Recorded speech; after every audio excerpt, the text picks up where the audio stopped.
Good morning, students. It's my hope that you've continued to stay safe in your homes and also by simply observing the simple rules that keep you safe against COVID-19.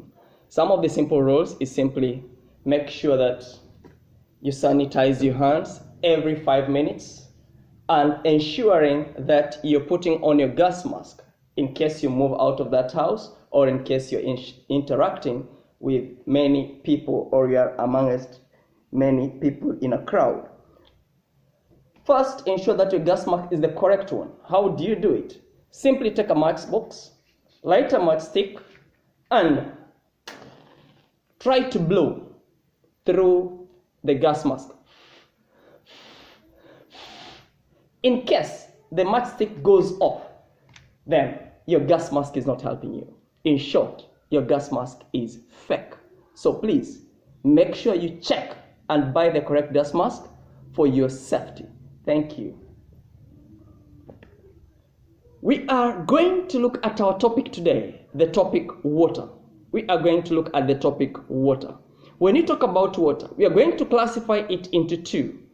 What criteria we are going to use? Here, we are going to use the presence of minerals.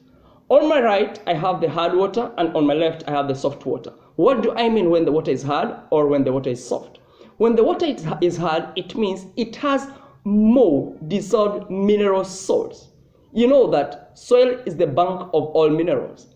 Which minerals are we talking about here? We are talking about carbon, we are talking about zinc, we are talking about copper, we are talking about magnesium, we are talking about boron, and many more that have dissolved in this water. And in this case, if any water comes into contact with the soil, then it dissolves as many minerals as possible. In other words, it becomes hard water.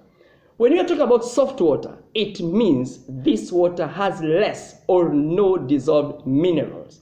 In short, we have hard water and we have soft water.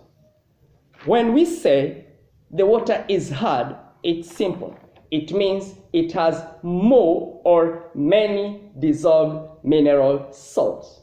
When you say the water is soft, it means it has soft water. It means it has few or less or at some point no dissolved minerals.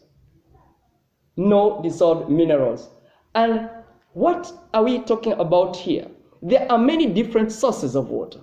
Hard water is found in any water that has come into contact with the soil. In other words, it is coming from the water which is in contact with the soil, the water that is dissolving mineral salts in the soil.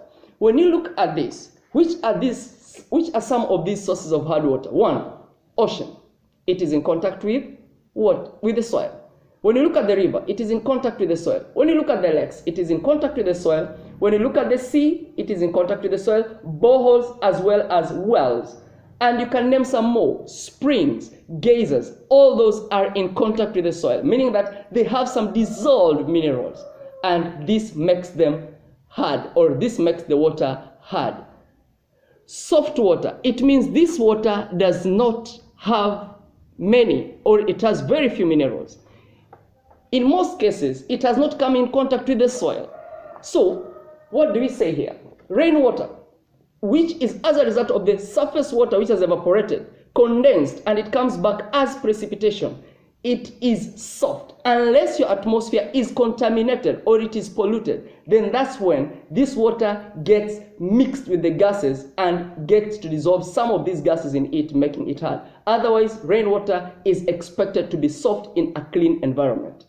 Two, we can remove that hardness in water by boiling. So boiled water, it has removed the minerals, and in this case we can refer to it as soft water. At the same time, we have distilled water, which can also be referred to as soft water because one, you boil it, then you condense the steam, and then thereafter collect it in form of liquid we call distillate. So this one makes you get soft water.